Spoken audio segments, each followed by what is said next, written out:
Have you ever noticed how much you carry? Not in your hands, but in your heart?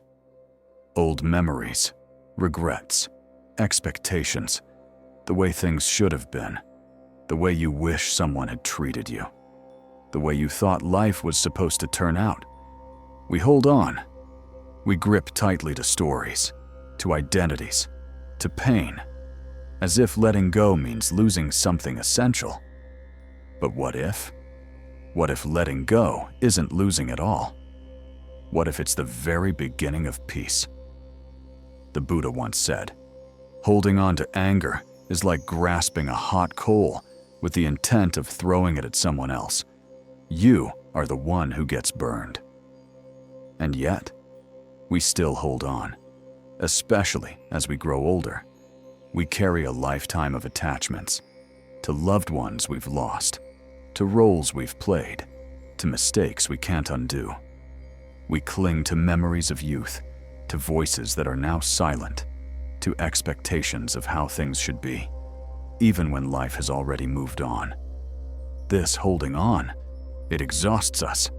It creates tension in the body, heaviness in the chest, and restlessness in the mind. But the teachings of the Buddha remind us, peace is not found in grasping. Peace begins the moment we let go. So today, let us take a gentle step inward. Let us explore why we struggle to release, what keeps us clinging to the past, and how we can begin, slowly, mindfully, to lay down what no longer serves us, not by force, not by denial, but by awakening to the freedom that is already waiting for us beneath all the things we're holding on to. Let us begin. What if I told you that most of your suffering isn't coming from the world around you, but from your unwillingness to release it? You see, pain is real, but clinging, that's where the suffering grows roots. Like a vine that wraps around the heart, every attachment whispers, "Without this, I am nothing." So we hold, we grip, we bind ourselves to things even when they hurt, even when they've long since passed. But have you ever truly asked yourself, what exactly am I holding on to? Maybe it's an old photograph, worn at the corners, but heavy with the silence of someone who's no longer here. Or a name, just a name, that when spoken, brings a storm to your chest. Sometimes we cling to our youth, not the years, but the feeling of being seen, of being useful, of being wanted. We chase after old reflections of ourselves, not realizing they were never meant to stay. Sometimes we cling to people, a son who doesn't call anymore, a friend who walked away, a spouse whose chair now sits quietly across the table. We tell ourselves stories. I need them. I deserved better. If only things had been different. And then there's the more subtle clinging to control, to always being right, to the idea that life must go a certain way, your way. But life is not a puppet in your hands. It is the river, and we are only meant to flow. The Buddha spoke of 4 kinds of clinging: to sense pleasures, to views and opinions, to rituals and identity, and to the belief in a permanent self. Each one a knot around the soul. You might think, but isn't it normal to care, to love, to want? Yes. Love is not the problem. Desire is not the enemy. The danger lies in attachment, when we confuse having with being, when we mistake holding for belonging, when we refuse to let go, even as our hands begin to bleed. You are not your sorrow. You are not your role. You are not even the pain that shaped you. You are the one who is aware of all of these, and that awareness is the first step toward freedom. So pause, just for a moment. Ask yourself quietly, what am I still clinging to, and why? Is it bringing you peace, or is it chaining you to a version of life that no longer exists? Sometimes the most spiritual act is not meditation, not chanting, not reading scripture. but simply exhaling and whispering to your heart, I can let this go. Because nothing in this world is truly yours. Not the body, not the breath, not even the name you answer to. What comes will go. What stays will fade. What is built will fall apart. But the peace that arises when we no longer resist, that peace is timeless.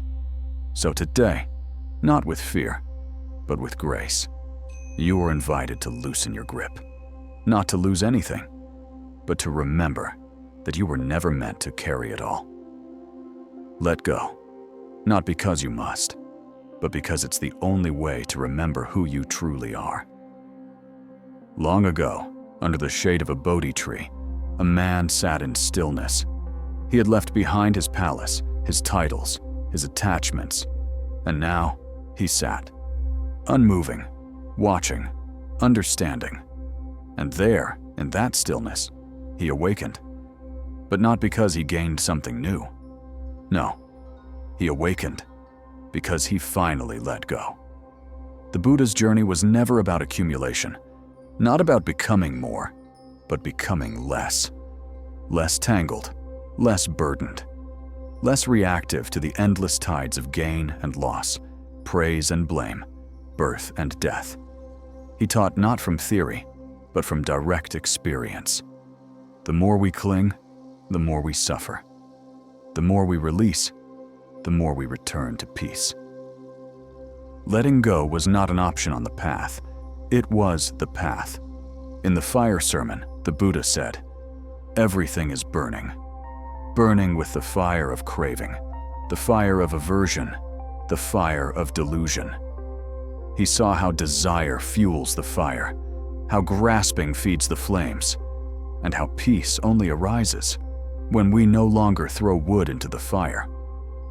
But what does letting go really mean in the Buddha's teaching? It is not repression. It is not pretending not to care. It is not detaching out of coldness. Letting go, in its truest sense, is the flowering of deep wisdom. It is the knowing that nothing truly belongs to us, not our bodies, not our thoughts, not even the ones we love most. It is the courage to face impermanence, not as a threat, but as a teacher. The Buddha taught anicca, impermanence. He taught anatta, non-self. He taught dukkha, the unsatisfactoriness that arises from clinging to what can never stay. He said, "All conditioned things are impermanent. When one sees this with wisdom, one turns away from suffering." To let go is to see clearly, to understand that life, by nature, is always moving, always changing, always dissolving, and our suffering comes from fighting that truth. You see, clinging is like trying to hold onto water with clenched fists. The tighter you squeeze, the more it slips through your fingers. But open your palm, and suddenly, the water rests gently in your hand. Letting go is not weakness. It is strength without aggression. It is surrender without defeat. It is love without possession. The Buddha let go of his kingdom. He let go of desire. He let go of fear. And in doing so, he became free. He walked barefoot through villages, not seeking anything, not needing to be anyone, just present, awake and at peace. And he said to us, "Be a lamp unto yourself. Work out your own salvation with diligence." To walk the path of the Buddha is to let go, step by step, of anger, of jealousy, of control, of the illusion that we can make life fit our expectations. And in their place comes space, comes silence, comes compassion that doesn't cling, and wisdom that no longer argues with what is. So if you are tired, truly tired, not just in the body, but in the soul, then listen deeply. You are not here to hold everything together. You are here to remember that peace is already yours when you stop grasping. This is what the Buddha taught, and this is what your heart has always known. Let go. Not someday, but now. Not because life demands it, but because truth invites it. And in that letting go, you don't fall. You rise. It's easy to talk about letting go when we're sitting in silence, listening to teachings, wrapped in the comfort of words. But what happens when we return to the kitchen sink filled with dishes? When the phone doesn't ring the way it used to? When the aches in our body become louder than our prayers? Letting go sounds beautiful in theory, but what about in real life? The truth is, the real practice doesn't happen in temples.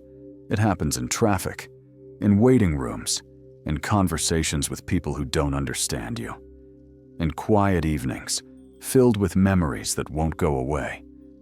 Letting go is not one big moment. It's 1,000 small moments of choosing peace over control. You wake up in the morning, the body feels slower than it used to. You could resist it, complain, blame, mourn your youth. Or you could breathe in acceptance. You could say gently, "This is today's body, and I welcome it." You sit at the breakfast table, an empty chair across from you. Silence where once there was conversation. And grief rises like a tide. You could run from it, turn on the TV, check your phone, distract your heart. Or you could place your hand on your chest and whisper, "It's okay to feel. It's okay to miss. But I don't have to cling to what is past." You hear a comment, a child or a neighbor telling you how to live, treating you as though your wisdom has an expiration date. Your pride flares. Your story says, "They don't respect me." But pause. Ask yourself, is this worth my peace? Letting go is not about being passive. It's about choosing wisely what to carry. And sometimes, we carry things that have long since expired. Old arguments, regrets that play on repeat, the weight of who we used to be. They all live in the mind, but we treat them as if they still live in the present. The Buddha taught, just as a snake sheds its skin, we must shed our past, again and again. You don't need to fight the past. You only need to stop feeding it. Stop rehearsing the story. Stop giving it your breath. Try this. Each time you notice yourself clinging to a memory, to a fear, to needing something to be different, just pause and breathe. Inhale. I see this moment. Exhale. I choose peace. This is where wisdom lives, not in ideas, but in choices. Daily, quietly, repeatedly. There's an old monk saying, chop wood, carry water, let go. Even the most ordinary acts become sacred when done without clinging. You don't have to move to the mountains. You don't have to give up your life. You only have to give up your resistance to life. That's the real surrender. Not to others, but to what is. So when the laundry piles up, when the news feels heavy, when the mirror reflects someone you barely recognize, don't rush, don't fight. Return to the breath, return to the present, return to the truth that everything changes, and that's okay. Letting go in daily life is less about losing and more about living lightly. Let today be the day you stop clenching your fists around how things should be. Let today be the day you simply breathe, and let them be. Because sometimes the greatest act of spiritual courage is washing a dish with full attention, or smiling at a stranger, or forgiving someone who will never say sorry, or forgiving yourself. One breath at a time. This is the path, not somewhere far away, but here, now, in this moment, in this ordinary, sacred life you are living. Let go, live fully, and rest in the peace that follows. Let me tell you some stories. Not legends, not parables, just quiet lives, touched by something sacred, the courage to let go. It began with a woman named Clara, 82 years old, living alone in a small house in Oregon. Her husband had passed 12 winters ago. Her children, busy and scattered across states. And her days had become repetitions of silence. Clara wasn't bitter, but she was tired. Tired of pretending she didn't ache when she passed by his chair. Tired of forcing smiles during holiday calls. Tired of the heaviness of memories wrapped in love and longing. One day, she found a book of Buddhist reflections in the library. She opened to a page that simply read, "Love does not die, but the form it takes must be released." That night, she didn't sleep. She cried, and she sat in front of her husband's chair, not to talk to it, but to thank it, to bless what had been, to bow to what had passed. And when morning came, she didn't feel over it. She felt lighter, not because she had moved on, but because she had allowed it to move through her. Peace didn't rush in. It arrived quietly, the way sunlight enters a room that's been closed for years. Then there's Martin, 75, a veteran, a man who wore his silence like armor. He had carried guilt for decades, for things done, for words left unsaid, for a father he never became. He believed letting go would mean forgetting. He believed peace was for other people. Until one afternoon, in a meditation group at the community center, he heard the teacher say, "You are not your past. You are the awareness watching it arise and fall." He didn't understand it at first, but something in his chest softened. He came back the next week, and the next, and slowly he started breathing again, fully, not just for survival, but for forgiveness. One day he said aloud, in a voice that trembled, "I forgive the man I was, and I will care for the man I am becoming." That day, he smiled with his whole face, and the room grew still. Then there's Elaine. She wasn't seeking peace. She was seeking control. Her days were organized. Her house was perfect.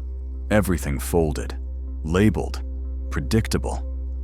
But inside, she was anxious, afraid of losing the order she had spent a lifetime building. She came across a Zen teaching that read, "The tighter you hold the sand, the faster it slips through your fingers." Something in her cracked, not in a dramatic way, just enough to begin again. She started allowing imperfection. She learned to sit with a messy sink, to welcome interruptions, to let her heart be a little less guarded. And she said something beautiful once. "When I let go of the way I thought peace should look, I began to feel it. Each of these lives, ordinary, unseen by the world, quietly transformed by the gentle act of release. Not because they escaped pain, not because they got everything they wanted, but because they stopped resisting what was. They didn't become saints. They didn't move to temples. They simply said yes to life, as it is. And maybe that's what letting go really is. Not a one-time act, but a lifelong practice of trusting the flow, of softening the grip, of choosing presence over perfection. So if you think peace is for someone else, for the enlightened, for the lucky, for the chosen few, remember Clara, remember Martin, remember Elaine. They didn't climb mountains. They just learned to lay down what no longer needed to be carried. And maybe, today, so can you. There comes a moment when words are no longer needed, when silence speaks louder, when the heart, unclenched and open, simply knows, this is enough. You've listened, not just with your ears, but with your being. And somewhere along this quiet journey, you've softened, even just a little. That softening, that space, that breath, that is the beginning of freedom. Because letting go is not about walking away. It's not about losing. It's about returning to a life that doesn't hurt to hold anymore. It's about being able to sit alone, without the noise, without the pressure to fix, without the stories of should or should've. It's about looking at what is and whispering, I can meet this, just as it is. The Buddha didn't promise a life without suffering. He offered a way through it, not around, not above, but through. And each time you choose to let go of anger, of fear, of control, of needing to be right, of needing to be needed, you step onto that path. A path not paved with certainty but with peace. Because when you are no longer at war with life, when you stop clinging to what must change and stop running from what already has, you begin to live with lightness, with grace, with wisdom that doesn't need to prove itself. This is the freedom found in letting go. The freedom to rest, to breathe deeply, to love without fear of loss, to walk slowly and not be late, to say goodbye and still feel whole. So take this with you, not as an idea, but as a way of being. Let it echo in the small spaces of your life, in the way you answer the phone, in how you fold a towel, in how you forgive, in how you stay present, even when things don't go your way. And when the old thoughts come back, as they will, the regrets, the anxieties, the urge to grip again, just pause, place your hand on your heart, and remind yourself, I don't need to carry this anymore. Let that be your daily practice. Let it be your gift to yourself. Not because the world asks it of you, but because your soul longs for it. And if this journey has touched you, if a word, a pause, a silence in this video helped you remember who you truly are, then please take a moment to support this space. Like this video, so others may find it too. Leave a comment below. Share what you're ready to let go of. Let it be your intention made visible. And if you haven't already, subscribe to this channel. This is more than a page. It's a path, a quiet place for wisdom to return, for hearts like yours to rest. Thank you for being here. Thank you for being real. Thank you for letting go. Now, breathe, smile gently, and carry peace with you, always.